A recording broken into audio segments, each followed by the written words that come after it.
So what we'll do is let's start with a recap of what we did in the last class, right? So let's recall the IV characteristics. Let's do one thing. Let's try and understand what happens to the IV. So I'm intentionally going to draw a very long junction diode. Okay, just to give you an idea as to what is happening in the length scales. So let's assume I have this very long junction diode. This is the P type. That's the N type. These are the two terminals of the diode. One is the anode, one is the cathode. You want to use olden terms. This is your depletion region or space charge region. You normally assume X is equal to 0 right at the junction, right? So again, this is minus XP, this is plus XN. So let's assume it's an abrupt junction. So all the derivation we have done in the class and in your textbook assumes it's an abrupt junction. That is, it is uniformly doped Na all the way from minus infinity till 0. And it's uniformly doped with Nd all the way from 0 to plus infinity. Okay? So this is what the diode look like, right? And now at equilibrium, I would have given subscripts of XP 0 and XN 0, right? So whenever I have a subscript at 0, this means things are at equilibrium. And what does equilibrium mean? Equilibrium means that I've not applied a voltage. So normally I would talk about an applied voltage VA that is applied across the P and N regions, right? So now let's try and think about what happens when I forward bias the diode. So when I forward bias the diode, we know that holes. So remember, there are a bunch of holes here, right? All the way there are a bunch of holes here. Similarly, there are a bunch of electrons here, right? And why am I drawing these? Because the majority carriers in the P type are going to be holes, and the majority carriers in the N type are going to be electrons, right? So now, when I apply a forward bias, what happens is that because of the diode action across the depletion region, so this is your depletion region or space charge region, whatever you want to call it, right? So let's look at the N side now. Because of the fact that you applied a forward bias, what's happening? Because of that, I'm injecting holes into the N side, right? So because of this forward bias, I inject holes into the N side, and on the other side, I'll inject electrons into the P side. So what's happening because of forward bias is I'm getting, and we all know that this whole concentration, right, has an exponential relation to minus X by LP, right, or X minus Xn, whatever you want. That is that this whole concentration is going to die down exponentially, right? So what you see is that the whole concentration looks like that, say for some, because of forward bias, right? And again, we assume low level injection. So because we assume it's low level injection, right, what we say is that it's only the whole, the electron concentration in this part hasn't changed, right? So we're just saying that the whole concentration is the one that we're worrying about. Similarly, on the other side of the junction, we have electrons, right? And these are also exponential, right? And these will have length ln, this is LP, right? So LP is the distance, is the recombination length of the hole in the N-type semiconductor. That is, it's the minimum or it's the average length a hole diffuses in the N-type before it recombines. Similarly, Ln is the average length an electron diffuses in the P-type before it gets recombined, right? So now because of this whole concentration being set up, you have a JP being set up, a JP diffusion being set up, right? So what you see is that if I now plot just within this, within the N side, I have a JP which is set up, right? So this is your JP of X, right? And this is X. What we also said is that when we approximate, when we try to model this diode, we essentially say that there's nothing of interest happening in the depletion region. That is, we're saying that the concentration of holes we'll assume stays the same throughout the entire junction, which is wrong. It is wrong, physically not possible, but that's what we'll say, because this whole concentration, it's much less than the majority carrier concentration, right? So in the depletion region, we'll continue to assume that mobile carriers can be neglected.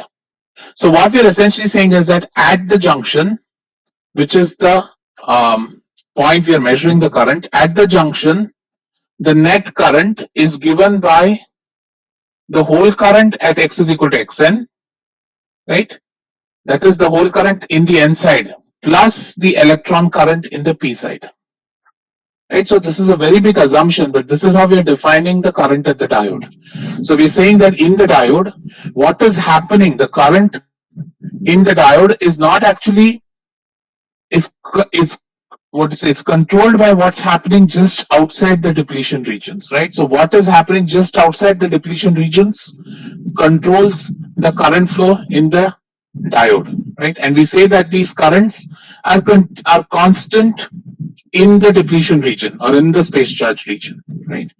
So now what this means is, remember, you guys have done current continuity, which means that if a current is flowing in a circuit, that at any point in the circuit, the current is a constant, right? Which means that if I look at any point, look at some point here, some point A here, the current flowing through A, and if I look at point B here, the net current flowing through A and B, that is JA, should be equal to JB, should be equal to the total current flowing through the diode. Please remember, I'm not mentioning whether this current is a whole current or an electron current. I'm saying that the total current that flows through any points when they're connected in series should be a constant, right?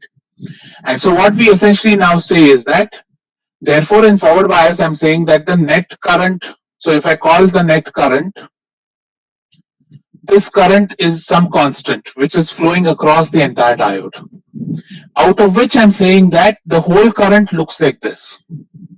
Right now, because the whole current looks like this, therefore if I want to calculate what the electron current is, I will write the equation for my electron current as in this regions, right? So in the n region, I will write Jn can be written as, Jn of x can be written as total current J, which is Jp of x equal to xn plus Jn of x equal to minus xp minus Jp of x.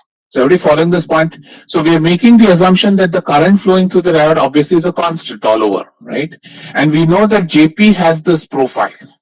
And so what's going to happen is Jn, now in this case, I've drawn Jp to be slightly smaller than, so what the Jn profile will look like this. So it will have a 1 minus e power profile and look like that, right? So very far from the junction, almost all of the current is going to be carried by electrons, which makes sense, right? Because far away, if I look far away from the junction in this part of the junction diode, right? This part of the junction diode looks like an n-type semiconductor. So in that n-type semiconductor, all the current should be carried by electrons, the majority carriers, right? So you see that the current is carried by electrons here. As you get closer to the junction, you see that the current slightly drops, and that's because there is recombination happening here, and so the whole current kicks in, right? And so similarly in the other direction, so if I now plot the other side, go back to my original color. So if I, now again, this is my depletion region, right? And so if I look at it in the negative x side, so this is minus infinity. If I look at minus infinity, what I see there now is that the electron current, so I can draw my electron current looking like this, right? So this is now my electron current, right? And that is diffusion limited. Now, because the electron current is diffusion limited, when I want to calculate what the whole current is, my whole current is going to be 1 minus that. And so what ends up being is your whole current looks something like this. So your whole current will look mostly a whole current here. As you go closer, it is going to go down. And eventually in the depletion region, when we plot the currents, we will say that Jp should be constant here and Jn will be constant here, right? So Jn looks like 0. So again, what you see here is if I walk from the, so suppose I look at what does the current look like. The current in forward bias is mostly a whole current in this part of the junction. As I get closer and closer to the junction, the current becomes a combination of the diffusion currents due to the minority carriers. Right? So this net current J is totally determined only by diffusion of carriers, right? It is not determined by the majority carrier concentration at all. All of the current in the diode is purely determined by the minority carrier concentration around the junction, right? And then, so as you see, the current is mostly a hole current near the contact, near the anode contact. It's mostly an electron current near the cathode contact. This current distribution begins to change as you get closer to the diode. And at the junction, the current is totally limited by the concentration gradients of the holes just outside the depletion region and the concentration gradient of electrons just outside the depletion region. Is that clear? So Jn and Jp, so let's go back. Let's write the equation for Jn and Jp, right? So J, if you look at the total J, my J was written as A naught exponent of QVA by KT minus 1, right? And my J naught can be written as QNI squared dP by NDLP plus dN by NALN. This is my hole current and this is my electron current. Now, which one will be larger or greater is really determined by what the ratio is, right? Now, in this, suppose I assume that Na is much greater than Nd. In that case, I know that most of the current is going to be a Jp. So Jp is going to be much greater than Jn. Gopal, are you following? So it's basically a ratio. So one way to also think about it is if I can write what my Jp by Jn is. So my Jp by Jn can be written as dP by NDLP times NALN by Dn, right? Which is roughly dP by Dn times Na by Nd times Ln by Lp, right? And normally what happens is this term generally tends to be around 1. This term tends to be around, is a ratio of the mobilities, right? Because d by mu is kt by q. So this can be written as mu p by mu n. And so what you're left with is essentially a ratio of the doping concentrations. And so that's why when you think about a P plus N junction, for example, a P plus N junction, Na is going to be much larger than Nd. So most of your diode current at the junction is going to be a hole current. So you'll find in that case that your Jp is going to be much larger than Jn. The answer that you drew before this, there you assume that Jn is great. There we're assuming that Jn is it's generic, yes. It's a very generic way. There is no reason or no rhyme or reason why I did that. Any other questions? Sir, you said that all of the current through the diode in power bytes is due to diffusion current. Correct. And diffusion current is only due to the minority carriers. So how can we have Jn inside or Jp in P side? No, but minority carriers are on both sides. Now, if you look at N side, there is holes, right? So right near the junction, the current is determined by the hole, right? And then later the total. So when I say current at the junction, I'm talking about this one, right? So this is the current at the junction. The current at the junction is given by Jp at x equal to xn plus Jn at x equal to minus xp, right? So the current at the junction, that is the current flowing at x is equal to 0, is totally determined by the minority carriers on both sides, right? That is what I meant by saying that the diode current is limited by the minority carriers on either side of the junction. So as we move far away from the depletion region, it still becomes due to drift, like Jn. Exactly, obviously, right? Because as I said, when you're sitting at this point near the anode contact, this part of the semiconductor doesn't know what's happening here. So here it will look like just like a pure hole p-type semiconductor, right? Okay, sir. Thank you. Right. Rahul, have I answered your question? I think Malin had the same question. Majority current is due to drift. So Vedant, yes, it will be. We will talk about the drift part of it. I am intentionally not using the word drift yet because there are a few assumptions that we'll make. So just hold on. It is drift. You're right. But then you'll ask me where is the electric field coming from. So let's wait. So can somebody help Prajwal again? What is an abrupt junction? Abrupt junction again means that it is uniformly doped all the way till x is equal to 0, and at x is equal to 0, the junction profile switches abruptly from a pure p-type to a pure n-type. So Mallikas, why do we have electrons accumulated on the p side near the depletion region? So Malika, tell me why are holes accumulated on the N side near the depletion region? Same reason, no? Yeah, it's the same thing. For a PN junction, what's happening on the N side will also happen on the P side with its own minority carriers, right? Now, when we make it an asymmetric junction, that is, if I make it a P plus N or an N plus P, in that case, one of those effects are going to be much reduced. And so then we talk about a single type of carrier in the diode. Yes. Is that clear? Yeah. Yes. Okay. Saksham, the current in the depletion region is drift current or diffusion current? Saksham, you tell me, what would you call it? No, it is called diffusion. We never call it drift. We say it is diffusion because in the depletion approximation, we have assumed that there are no mobile carriers in the junction, right? So the current in this in the depletion region is limited by the diffusion on either side of the depletion region. So we continue to call the current as diffusion limited. It is a diffusion current. Okay. Sir, can you go to the other slide once? Can I move on? Yes, sir. Okay. When JP diffusion increase in P region to maintain constant current in the diode. Aman, I don't follow your comment. So yeah, go ahead. So we are increasing the diffusion current, JP diffusion current in the P side, right? It's not that increase. So again, please don't read anything into it. I just wanted to tell you that JP and JN don't need to be equal. That's all. No, Right. in the P side. In the P side, yes. I don't understand the white graph. The JP This one, right? This is not JP diffusion. That was the previous comment. So this is not part of this graph. Here I'm saying this is your JP majority carrier current. So it's not a diffusion current. Krushi, in the P type, does the intersection point? So Krushi, no, there is no intersection. There's no significance of that intersection point.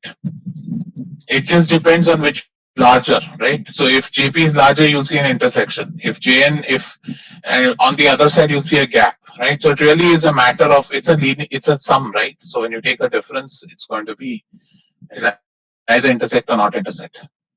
Constant current in the depletion region means carriers keep on diffusing from one side. Exactly, that's what it means, Saksham. As long as the bias is applied, remember all this is happening at steady state, right? So at steady state, what is keeping these carrier concentrations on either side of the junction? It is the bias that you applied. So that bias that you applied is setting up a steady state carrier concentration, setting up a steady state diode current. Okay, Hariharan, can you explain the graph part? Which graph do you want me to explain again? Okay, Ishika, there is no intersection in the N side, right? In this case, there is no intersection, but there is no reason to believe it won't be, right? Ishika, remember, you're taking J and then subtracting currents. So depending on which contribution is larger, intersection will happen on one side or the other side. Hitat, you're right, and when we do the diode model, we essentially say that electric field that we're talking about in the depletion region is much reduced. So we will make this, this is an assumption we are making, that the electric field across the depletion region is small enough that its drift component is not important. What is important is actually the diffusion. So in a diode, what happens is the concentration gradient is the one that controls the current, not the number of carriers. Because remember, these are minority carriers, right? If you remember, these are minority carriers. So minority carriers are going to be much less in number compared to the majority carriers. So the minority carriers contribute to current because of that very steep gradient that they're built in. So that is what contributes to current and not the field. Additionally, we'll say that the field is much small, so we don't care about it. That is an assumption we made when we did this. So JP on the P side will be J minus Jn. Correct, Neil, that is right. All right, so let's continue. So one other thing I wanted to recap with you guys is, let's try and draw the quasi Fermi levels of a diode in forward bias. So let's first draw the diode in forward bias. So in forward bias, we know that we have applied a positive voltage to the P with respect to N, or we have applied a negative voltage to N with respect to P. So in other words, you've got the bands to become closer to each other, right? So let's draw the band diagram. So this is your EC, this is your EV, and we know that this is EI, for example. We know that the Fermi levels, remember this is now we are talking in forward bias. So in forward bias, this is steady state, or we say non-equilibrium. So because it is non-equilibrium, we know that we can't talk about a Fermi level. So what we talk about is the quasi-Fermi level. So on the P side, I have Fp here, right? And on the N side, I have Fn here, right? And I know that Fn minus Fp should be equal to Q times applied voltage. If I had not applied a voltage, then Fn and Fp would be in nothing but EF, and they would be one single line. So the separation in the quasi-Fermi levels comes about because of the fact that we have applied a forward bias, right? Now the question is, in this case, far away from the junction in the P side, where will Fn be? Can anybody answer that question? In this P side, I've drawn Fp here. Where is Fn? Arjun, no, that's wrong. So it is Fn from N side will come decline and then join with Fp. No, I'm just saying in this P side, far away from the junction, in a major, just think about a P-type semiconductor, right? There are no excess carriers here, right? So then where would Fn be? Oh, Fn and Fp will be the same part, right? What is EF, right? So when you don't have excess carriers, Fp and Fn will be the same, right? Because the distance from Fp to EV is the whole concentration. Distance from Fn to EC is the electron concentration, right? And in this case, we have no excess carriers in this part of the device. So Fn, Fp have to be a constant here. Same Fn, Fp, it's the same level, right? Now let's see what happens. Now let's assume this is our junction. Let's assume this is our depletion region. So let this be minus xp, let this be minus xn. Okay, so what do we know? We know that as I get closer to the depletion, so say I'm walking from the P side, I'm walking towards the depletion region. I know that let's recall what the junction diode cartoon we drew initially looked like, right? If this is your depletion region, right? This is P, this is N. We said that here, this is how the N concentration looks like. So delta N looks like this, right? In the P side, which means that as I'm coming close to the P side, right? My FP continues to remain here, right? So this is what my FP looks like. But because now I have, so I'm walking this way, right? As I'm walking towards the depletion region, I see that the electron concentration keeps increasing, which means that my Fn should now begin to separate from Fp and start moving towards EC, right? Because I'm increasing the electron concentration. When I'm increasing the electron concentration, my Fn is going to become closer and closer to EC. Now, because this is an exponential term, what can you say Fn would be? Would it be linear? Would it be quadratic? Would it be constant as a function of x? So if delta n is exponential, what can you say about Fn? Would it be linear, quadratic, exponential? Correct, it will be linear, right? Because we're going to use a Boltzmann approximation. So which means that what you'll begin to see is that your Fn begins to do this. So this is Fn, Fp continues to remain here, right? So this is outside the depletion region.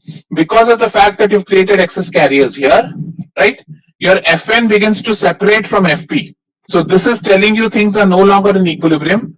You now have an excess concentration of electrons.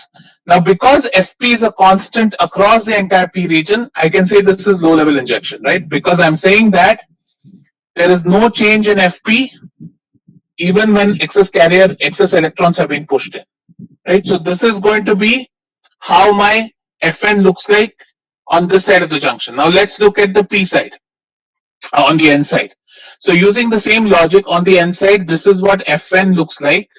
And as I come closer to the junction, I'm going to have Fp separate out and Fn continue to remain. Again, this is because of the concentrations of holes I have on the other side, on the N side, right? And that's also exponential. So my Fp separates from Fn.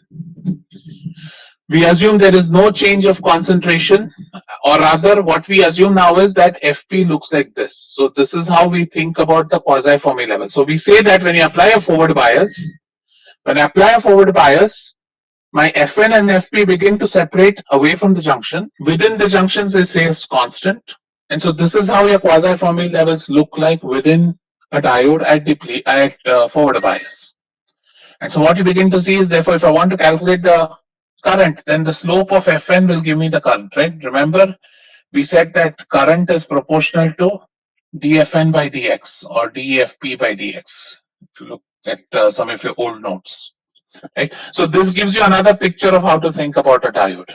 So with that, let's move to today's lecture. So now let's talk about what happens in reverse bias. So in last class we said that J is written as J0 exponent of QVA by KT. And so at reverse bias, what happens? At reverse bias, VA is a negative quantity. And so if VA is much larger than KT by Q, so remember KT by Q at room temperature is 26 millivolts. So when VA is much larger than KT by Q, this can be written as minus J naught. Right? I can throw out the exponential. And so what you see is that the current is flowing in from N to P, and it is the reverse bias current. So sometimes this J0 is also spoken to as the reverse bias saturation current of the diode. So you'll sometimes hear the word, what is the saturation current of the diode? The saturation current of the diode is nothing but J0, current density, and current would be J0 times A. So let's see what's happening in the diode. So first of all, if I now plot the diode, so this was the junction, right? And this was, say, my equilibrium concentration, minus XP0. This is my plus XN0, right? Now when I apply a negative voltage on the P, right, what happens? What happens to a depletion width? So if I apply a negative voltage on P with respect to N, what happens? The depletion width increases. And why is that? Why would the depletion width increase? Correct, right? What we are taking is, we are not injecting holes, Vedant. What you would say is, this is a negative voltage, this is a positive voltage, right? So your electrons on the N side will tend to move towards the N contact. Holes in the P side will begin to move towards the negative side, right? And so what happens is that your depletion region widens, right? So one thing we have in reverse bias is your depletion region widens, correct? Aditya, you never say VBI increases. VBI, remember, VBI or V0 is only at equilibrium. You cannot talk about VBI when you start talking about steady state. VBI is a number associated with equilibrium, right? So when I say VBI depends on the diode structure. What you mean to say is that the voltage drop across the depletion region increases, right?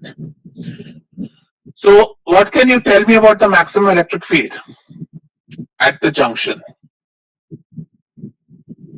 What is happening if I plot the row, right? If I plot the row, I see that I'm uncovering more charge, right? Because now my XP has actually increased, my XN has actually increased. So if I think about the total negative charge that I've uncovered, it's much more than what it was at equilibrium. Similarly, the total positive charge that I've uncovered is much larger than it was at equilibrium, right? So what happens to the electric field? Arjun, why would it decrease? Correct, Sanya, you're right, but without talking, see, one thing I want you guys to get away is, even though many of your seniors might have told you that this course is formula driven, it helps to understand what's happening, because later on when we deal transistors and later on when you do circuit classes, remembering the concepts are much easier than remembering formulae. If you start understanding things formula based, then you will forget it immediately after the semester is over. So try and get yourself to a place where you understand conceptually what's happening there. So why is the electric field increasing? You are uncovering more charge, right? When I apply a reverse bias, I'm extending the depletion region. So I'm uncovering more charge on either sides, right? So if I'm uncovering more charge, remember what was the electric field? When you calculate the electric field was minus Q times the net charge uncovered, right? If you think about in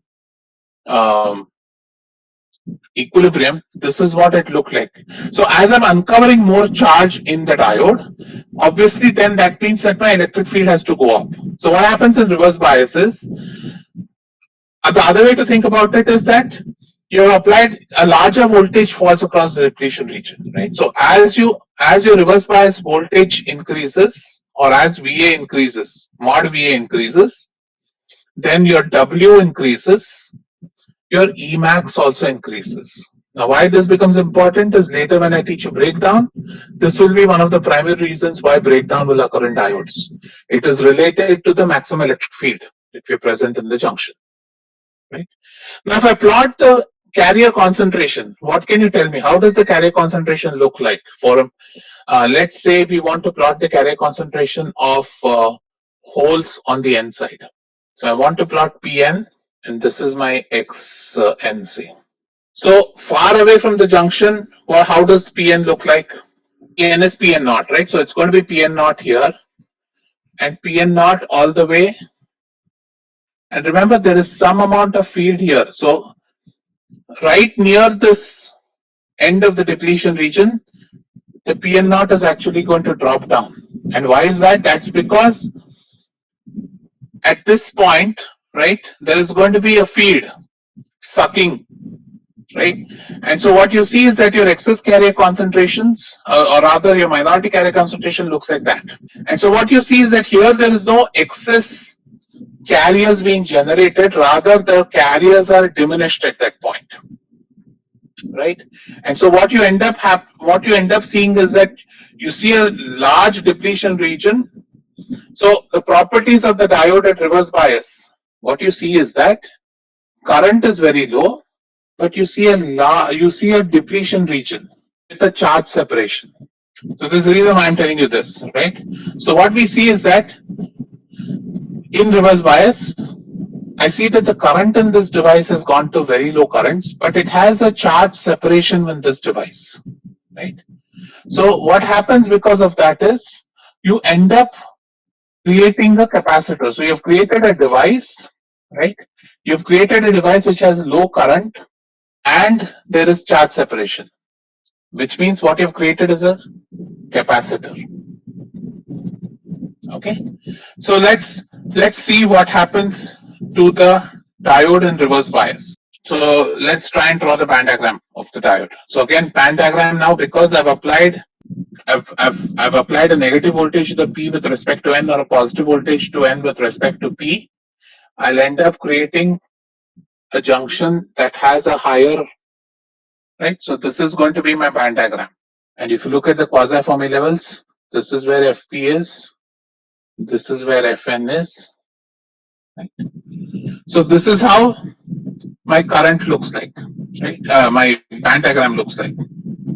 And so what happens is if I've applied a voltage VA, right, most of that voltage is falling across the depletion region, right? Almost all of the voltage is falling across the depletion region of the diode, which means that the electric field in the junction is going up. So if you look at the junction, the electric field is going up. Let's assume, so remember which way is the field set up? There is a field set up this way. It's the same direction as the built-in electric field, which means that if there is so remember in the N side there were electrons and there were holes, right? Now by chance, if a hole comes near the depletion region, what happens? The hole sees this large electric field and gets swept across. Everybody following the concept? When a hole, remember the number of holes on the N side are very small, but the minute the hole comes at the depletion region or enters the depletion region, it is going to see this huge electric field and it will be pushed all the way to the P side, right? And that is what is causing your leakage current. Similarly, if an electron, and this is a minority electron in the P side, if it comes near the depletion region, it sees this huge field and it gets swept across to the N side. Everybody following my argument? Because of this high electric field, any minority carrier that comes near the depletion region is quickly swept across the junction. And that is why the carrier concentration in the depletion region at that edge has gone to 0. So which means that if a hole, so remember this is Xn, this is Xp, Right? So any hole that comes to Xn, because of this very high electric field present in the diode depletion region, is going to be completely swept across. So which means that at this point, no holes are remaining, because any hole that shows up there will instantly disappear from there. And therefore, when we look at the charge distribution, we say that the charge distribution of the holes dies down at that corner of the depletion region. The reason being because this depletion region here, because the electric field is so high, right? Any minority carrier that comes inside or close to the depletion region is going to be swept across the depletion region. So what you can say is that if you think about J naught hence, right? J naught is given by Q. Let's assume there's some electric field mu or whatever, right? So it's going to be Q times N, let's call J naught N, times mu times E. So what happens in the reverse bias is that in the reverse bias, even though the electric field is very high, the current. So I can ask you a question, right? And this is a favorite question of in GATE or any competitive exam. Why doesn't the reverse bias current of a diode increase with applied voltage? Because the electric field is increasing. So if I apply a larger reverse bias, my electric field should increase, which means that my current should increase. So can anybody? Exactly. I'm glad you guys are following. So what you essentially see is that the current is no longer limited by this term, rather it's limited by this term. So the problem in the diode is that in reverse bias, we don't have enough carriers present near the depletion region to carry the current, right? And therefore that current is very low. Everybody following? So even though we have used the same formula for the current, the physics of the current is very different with what happens in forward bias to what happens in reverse bias. Right? Again, the formula does not change. J continues to remain J naught exponent of QVA by KT minus 1. But the physics of how we understand that current changes when we think about a forward bias current versus a reverse bias current. Right? So now let's talk about our W. So if you think about the W in reverse bias, the W in reverse bias can be thought of as square root of 2 epsilon by Q 1 by Na plus 1 by Nd times VBI minus VA. Right? Remember, VA is applied between P and N. So when it's in reverse bias, VA is a negative quantity. And if I talk about the maximum electric field, it is given, I think Sanya mentioned it a few minutes back, it is VBI minus VA, the net voltage drop across divided by W, right? Because the electric field, the area under the electric field curve is the applied voltage or is the total voltage drop. And it's a triangle, so half of base times height gives you the total voltage drop. So that gives you the maximum electric field. Okay. Now let's think about how a capacitance is set up. So now if I look at this depletion region, let's look at the charge. So there is some Nd and there is some Na. When I say capacitance, can one of you explain to me what is capacitance? How do you define a capacitance? Saurav, it's VBI. VA is negative in the case of reverse bias, so eventually become VBI plus VA, plus mod VA. Anyway, so can anybody define what is the capacitance of a structure? When I say a structure has a capacitance, what does it mean to you as electronic engineers or electrical engineers? Ability to store charge, what does that mean? What is the circuit like? So a battery stores charge, right? But like if I'm going to use it in a circuit, what can you say? Energy is stored due to charge separation. So one thing what you'll see is that charge is stored for a given voltage. So I can define my capacitance as how much, what is the rate of change of charge stored per rate of change of voltage that I've applied. So you can talk about Q by V or you can talk about dQ by dV. Generally, when we deal with semiconductor devices, we'll talk about dQ by dV. So if I talk about dQ by dV, let's see what's happening.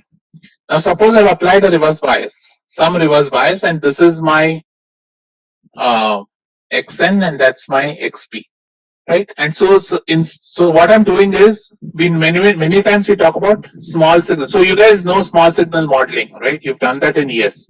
What is small signal modeling of circuits? When I say we are doing a small signal analysis, what does that mean? Okay, so say I've applied a voltage VA here. Now if I apply a small, so let's assume that let's do this again. Let's assume that this is your charge profile. There is an XN here, there is an XP there. So let's assume I've applied a 5 volt, minus 5 volt, and hence I've gotten certain distributions. Okay. Now, if I apply a minus 5.1 volt to the system, what will happen to XN and XP? So if I slightly increase the reverse bias, what happens to XN and XP? Or what will happen to this edge? This edge will increase slightly, correct? Alright, and similarly, if I apply a very small, if I go on the other direction, then instead of 5 volts, I apply minus 4.9 volts, then what will happen to XN? XN will move in the other direction, right? So if I've biased this diode at 5 volts and I apply a sinusoid of plus minus 0.1 volts around it, then I will see that my depletion edge keeps following the signal, right? So this edge is following the signal, correct? So what I'm going to define therefore is I'll define my capacitance as dq by dVA, or my total Q can be written as Q times ND times XN, D of that by dVA. QND is a constant, so QND pulls out, and this is written by dXN by dVA. From our old formula, you can see Xn is given by 2 epsilon by Q under the square root of Na by Nd into Na plus Nd times Vbi minus Va. So dXn by dVA, you can take the square root. What you get is 1 by Nd times epsilon NaNd by 2 times Q times, remember it's square root of x now, so it becomes 1 by 2 square root of x, Na plus Nd to the power of half. Or your capacitance can be written as Nd will get cancelled, 2 will go under the square root as Q squared, Q will get cancelled. So you'll get Q epsilon, right, by, let me write it this way, as 2 times 1 by Na plus 1 by Nd dBi minus Va. So what you see is that the capacitance of the structure now, so I write C is proportional to 1 by square root of BPI minus VA. So I've created a device whose capacitance I can change by applying a voltage. So it's a capacitor whose value I can change by applying a voltage, and this is a varactor. So it's a very important use of a diode. One of the primary uses of diodes, especially in olden days when they first built the radio, right? The tuning capacitor was essentially made from a diode, right? So talk about this capacitor. The other way to think about the capacitor is if you go back and substitute, you'll see that this will fall basically as epsilon by W, where W is your net depletion width. Right? So you can think about it either way. But what I want you to remember is this, right? Because of the fact that your capacitance is now inversely proportional to the root of applied voltage, you now have an electrically tunable capacitor. So I can use a diode to change the frequency of an oscillator circuit, right? Because I have an electrical device which can help me change the capacitance by applying a certain bias voltage. So using that, and so you can think about connecting that to a dial. Why is a tuning circuit? If I just remember radio, right? You connect to different stations, which has different frequencies. So you want a circuit which resonates at a given frequency. And the way you want it to resonate is depending on the dial that you've turned it, it should resonate with a separate frequency. And how do you do that? You connect the dial to a resistor network which changes the applied voltage to a diode, and from that you can essentially get a tunable circuit, a tunable oscillator which will resonate at a given frequency, right? So this is one of the primary uses of the diode. So we'll continue from next class. This is again very important when we start measuring doping concentration. So we'll see that Reverse bias diodes are sometimes used to measure doping concentrations. But let's stop here. I'll continue with this on Thursday. Okay. If there are any questions, I'll take them now. So, this is about equal yesterday.